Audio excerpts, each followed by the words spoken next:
Hello and welcome to the Art Class Curator podcast. I am Cindy Ingram, your host and the founder of Art Class Curator and the Curated Connections Library. We're here to talk about teaching art with purpose and inspiration, from the daily delights of creativity to the messy mishaps that come with being a teacher.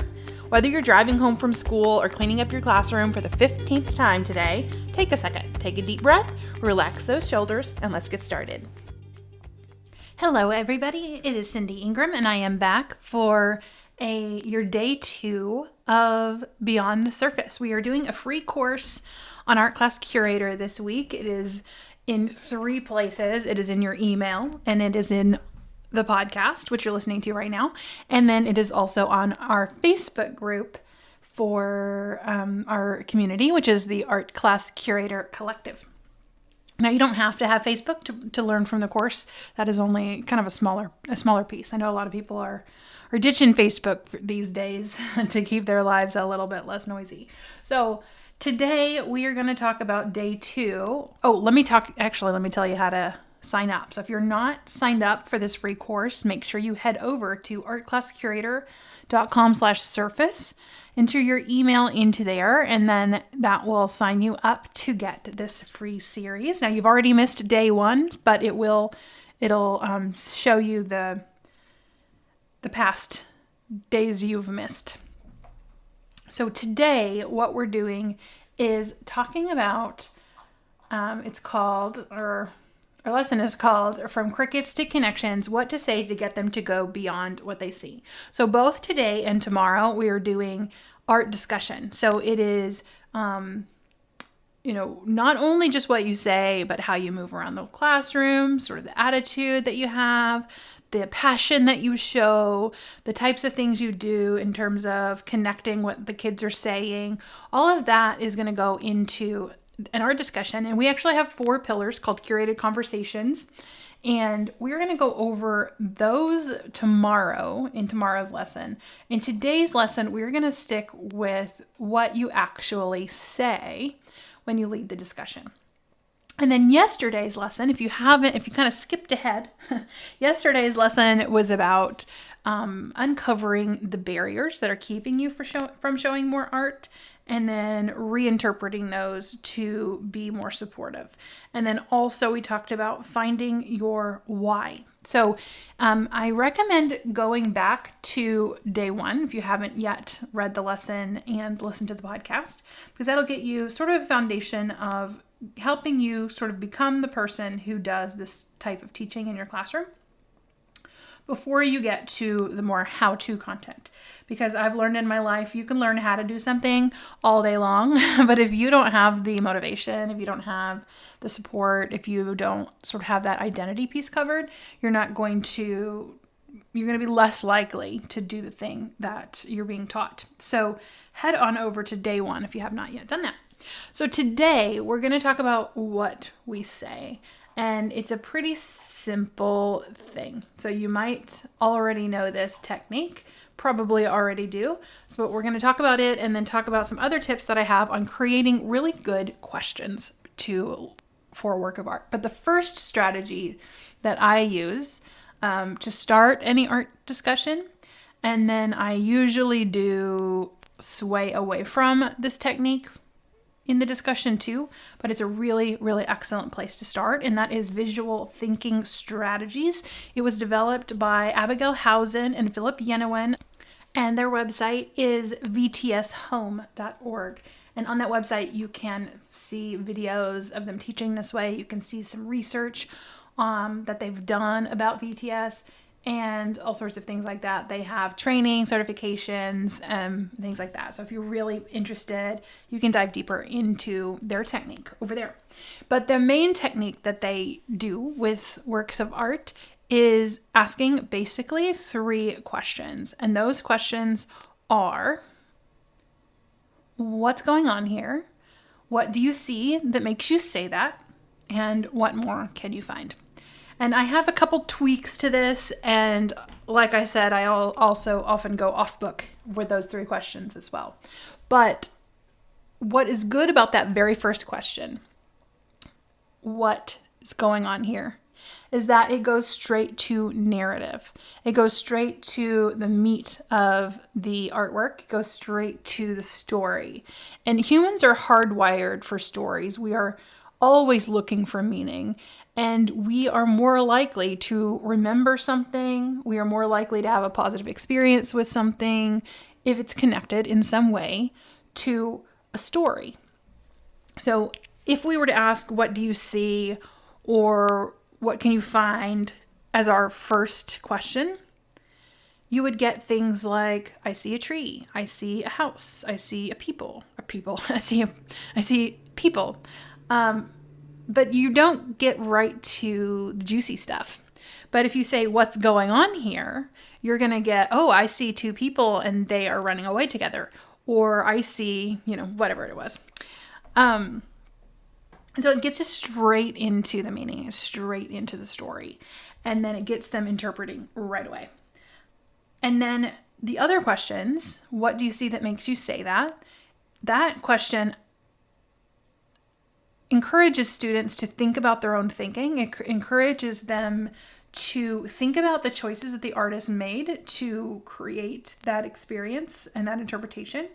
And it makes them back up whatever they thought with evidence from the artwork. So it teaches them to look deeper and to really uncover the reasons why the artwork made us feel or think a certain way. Now, we learned recently from the National Gallery of Art, who did a training that someone on my team participated in their training over the summer. And they like to use the question, what makes you say that, instead of what do you see that makes you say that. And I thought that was a really interesting change of the traditional VTS. And what is good about the what makes you say that question is it gets to personal connection. And that's probably the number one thing we are all about at Art Class Curator, is forming personal connections to works of art. I've talked on the podcast before about my dislike of the term art appreciation. That's just so much more than that. And so we call it art connection. And that what makes you say that doesn't limit the student to talking about just what they see. So if their interpretation is something that they recognize, something that they saw when they were on a trip and they made that connection, or there's someone in the painting, maybe I'm thinking of the first painting that popped in my head is a painting by Edvard Munch, and I don't even know the title, but there's like a sick grandmother laying in bed, and they remember their grandmother when she was sick. Or, there's some sort of personal connection. And so they recognize something from their lives in the artwork. And so what makes you say that allows for those sorts of connections to happen too. But I also really think that the what do you see that makes you say that question is an amazing one as well. And I think I would alternate between that question depending on what it was. So if the student said something really specific that can be tied to something from the artwork, the what do you see that makes you say that will allow that discussion to happen. The what makes you say that question, it just kind of depends on what the statement is that you are using that question to follow up on. And then the what more can you find question just brings us right back into the artwork and allows that process to happen again. And your job as the teacher is to do the facilitation. You're connecting student ideas. You're paraphrasing what they say. You're just responding to the discussion and facilitating the discussion. So what's really good about leading an art discussion is that it allows your students to feel heard and to feel understood. And that's a really, really important component of what you say, is that when a student gives you an answer, to make sure you fully understand what they said. So if they give you an answer and you're not 100% sure what they were talking about, have them reword it, or you paraphrase it for them and say, is that what you meant? And then have them answer you. Because, I have two girls, they're 3rd and 6th grade. and they've gone through periods in their lives where they talk a lot, a whole lot. And you get to the point as a parent where you're just like, oh, okay, great. Yeah. Okay. And you're not really fully engaged because you're trying to do 100 other things. And it's hard to give them your full attention 100% of the time because they talk 100% of the time. But like that brushing off, they know it. They know it. They know you're not listening. They know you didn't really fully understand. So if you don't fully understand, don't pretend you do and then just move on to someone else. But go back and ask them to clarify. Go back and ask them, what do you see that makes you say that? Go back and follow up with them because they're going to learn from you that what they have to say is valuable and it matters to you as the teacher. And that is a really strong foundation of trust. And it is really beautiful for your classroom culture to help your students realize that they have the freedom to interpret the artwork and experience the artwork on their terms and through their view. And their view is really important. And that's another thing I often say is that once the artwork leaves the artist's hands, it becomes the viewer's. And so if a student comes up with some off-the-wall interpretation, as long as they can back up that interpretation with evidence from the artwork, with a personal connection, that, that idea is just as valid as the story that you have in your head of what it is, or the story that the artist has said about the meaning of that artwork. That really we are allowing kids to have their own experience here. Now, you can use just those 3 questions and only those 3 questions as the basis of your discussion. You don't need to come in with a bunch of art historical information. You don't need to come in with a bunch of artist biographical information. You don't need to come in with a list of all the symbols. You don't need to come in with a list of anything. All you need is the artwork and the kids and yourself, and that is enough to have a really powerful experience. Now, you can take this another way, use those 3 questions as you want, but then add in some other questions. So maybe in this artwork, there's a really strong connection to emotions. And so you really want to dive into that. And so then you can ask questions like, how does this person feel in this situation? And what is making them feel that way? And what do you see that makes you say that? You can ask questions like that to really expand on the experience. And you're not necessarily trying to direct the students in any particular way. It's just you want to make sure that that is something that you talk about. Often those things come up no matter what with the VTS. Often, all of the questions that you could ask probably would end up happening in some form or fashion just using VTS. But you can also ask other questions. So there's other questions. So one thing that you want to make sure is to ask open-ended questions. So don't ask any sort of yes or no question. That's going to just shut down the discussion. There's not much you can do if someone asks, hey, do you see the use of line here? And they're like, yeah, I see it. There's not much you can do. So if you are going to ask a yes or no, follow it up with a why, or what do you see that makes you say that, or point out, it could be as simple as changing that on how does this artist use line rather than do you see that the artist uses line, or can you describe how the artist uses line, or point to 3 different types of lines in the artwork, or draw 3 different types of lines that you see in the artwork. And that's going to give you better answers, better results than a yes or no question. And then you want to ask, there's other types of questions that you can ask. So we talked about the emotions. You can talk about how the characters are feeling. And then that's really good. What do you see that makes you say that? Can follow that up. You can have them practice the facial expressions. You can point to the different colors that impact the emotion and stuff like that. So you could, ask the emotions question, have them point out things. Then you can say, well, how do the colors contribute to the emotion? How does a line contribute to the emotion? How does the facial expressions contribute to the emotion? So you can ask these follow-up questions to get them to really dive deep into that particular area of the artwork. You also want to Look for different elements of story and different elements of like symbolism. So you can say, do you notice any symbols? Or that was a yes or no question. Like, what symbols do you notice in the artwork? And then have them think about the types of symbols that they see. Then you can ask questions about the story. So you do what's going on here, but then you can ask, what do you think is going to happen next? What do you think happened before this scene? How do you think they got here? Why are they here in this moment? What happened in the past to get them here? So you can ask some story related questions to figure that out. And then you can ask the personal connection question. So when in your life have you ever felt this way? Has anything in your life ever happened that connects you to this artwork?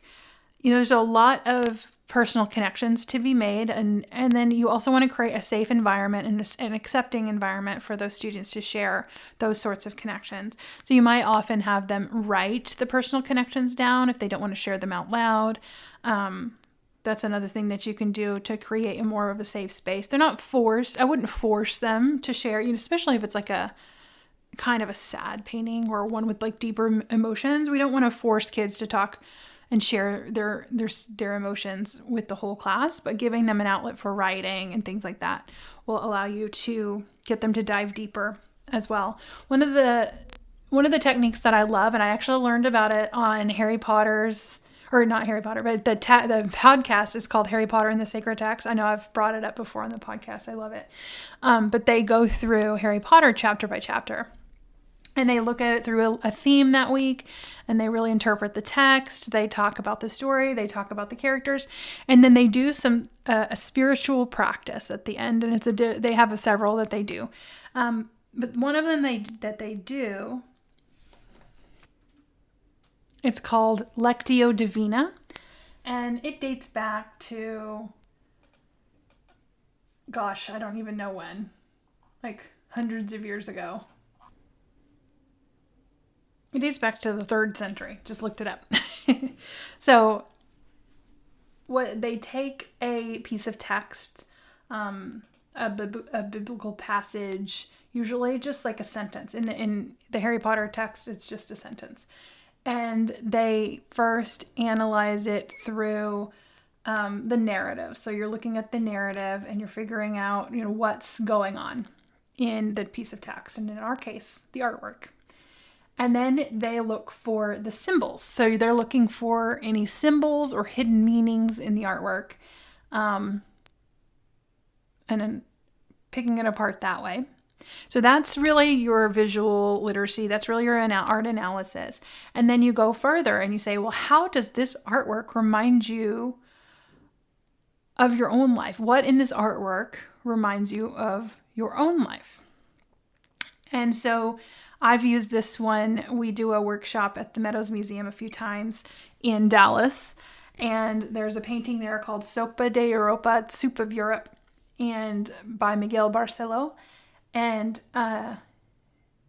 we've done that same thing where there's a man and he's in like this old like European library, and his head is down in this book, and he's got this bowl of like black goopy mess in front of him, and then there's like a stack of books falling over and all this stuff, and then this really grimy in it, but there's gold underneath the grime, and you can kind of see the fingers. I'll link to it in the show notes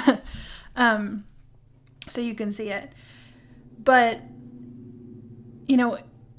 I did this activity with the teachers who came to the workshop, and it was really wonderful because they interpreted it, looked at it. But then we took it a step farther, and then everybody was making the different connections. Like, this reminds me of, I sometimes get really bogged down in the details of life and I don't look up at the beauty around me. Or I get really overwhelmed when I'm trying to do lesson planning, and this is representing me being overwhelmed. And then the next step, so that you don't stop there, you don't make the personal connection and then stop. Then you make the personal connection, and then you decide, well, what are you going to do now? How are you going to learn from this? What are you going to do differently in your life because you've had this revelation about your existence? What do you need to work on? And I think it was just a really beautiful way to take art and learn how to use it. Learn how to use art to better your life. Learn how to use art to better your person. So that's another way you can really develop that personal connection to a work of art, is through practicing that step, the Lectio Divina. And on our website, we call it the Reflect Connect worksheet. So if you're a member of the Curated Connections Library, you can find it under that title. So you can see there's a lot that you can say, but really the overall tip is it's not that hard. It's just having a conversation. It's just sharing in ideas and sharing in stories and making sure everybody is heard and making sure that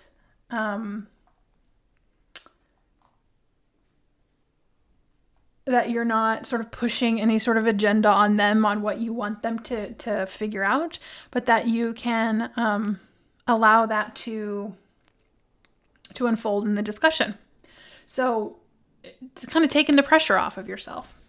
So that's kind of what it is for today on what you say. And then tomorrow, our lesson is called Curating the Conversation, and it is helping your students get all in on the art discussion. And so in that one, we're going to go deeper into some other strategies, not just what you say, but how you move around the room, how you embrace those awkward silences, how you show your passion and show your delight and your excitement for the discussion. All of that we're going to cover tomorrow in lesson 3 of Beyond the Surface. So thank you so much for joining with me today. Oh, and your assignment for today is to watch some videos of VTS in action. We've linked to some VTS videos from Philip Yenawine, and we also have linked to one that I've led online. So watch those, see VTS in action, and really pay attention to what the teacher is doing in that situation. What are they saying? How are they moving around? How are they responding to students' ideas? Things like that. Really pay attention to that. And then go into the Facebook group and share your thoughts. The post for today is artclasscurator.com/BTS7. That link will take you to the Facebook post for today, where you can share your thoughts. And then if you want to really go for it, go and lead a discussion. If you're teaching this week, if you're not on spring break or whatever you're doing, hop into your classroom, grab a work of art, and just try it out. See how it goes. And if you don't know what artworks to choose, your email today lists, there's a link that you can go to get some artworks. But if you go to artclasscurator.com/BTS8, there's a list of 10 artworks that we really love to use in the classroom. And then we will talk about art selection on day 4. So we've got more to cover on there as well. All right, so that's it for today. If you have not yet signed up for the course via email, again, it's a free course in your email. Sign up at artclasscurator.com/surface. And I will see you again tomorrow. Bye. Thank you so much for listening to the Art Class Curator podcast. Help more art teachers find us by reviewing the podcast and recommending it to a friend. Do you have a work of art that changed your life? If so, send me your art story. You can send it to support@artclasscurator.com or leave a voicemail to 202-996-7972. Get more inspiration for teaching art with purpose by subscribing to our newsletter, Your Weekly Art Break. Recent topics include how to support English language learners, why we should teach artworks from Black artists even if it isn't February, and how to deal with teacher burnout. Subscribe at artclasscurator.com/artbreak to receive 6 free art appreciation worksheets. Today's art quote comes from Paul Klee, and he says, "One eye sees, the other feels." Thank you so much for listening. Have a great day.